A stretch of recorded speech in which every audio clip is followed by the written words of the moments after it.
We are still looking at this internal conflict. Have you thought about why you don't have?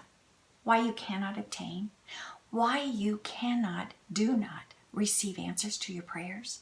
Well, James clearly tells us in chapter 4, verses 2 through 3, that a person does not have because he lusts. He tells us a person doesn't have because they envy. He says, you do not ask. And he says, and then when you do ask, you ask with the wrong motive so you can spend it on your pleasures.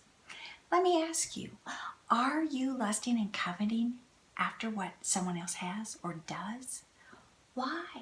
Why, when God knows your every need, and he knows my every need, and he is there to provide for our every need, and he would love it if you and I came to him, the one who is the giver of every good and perfect gift, and ask of him, and we would obtain. James says you do not have because you do not ask. Is it perhaps because you and I don't turn to the Father and ask him for help? Why? And then he says, when you do ask, you ask with selfish motives, selfish desires. You use God. Do you just have God up there on a shelf and you pull him down and you turn to him and pray to him like a genie when you want to promote and satisfy your desires?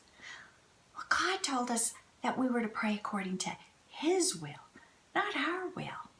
Won't you join me today as we examine ourselves to see if we are willing to submit to God, turn to him on his terms, ask of him according to his will and word, or are you unwilling to submit to God, unwilling to be dependent upon him and acknowledge him and turn to him?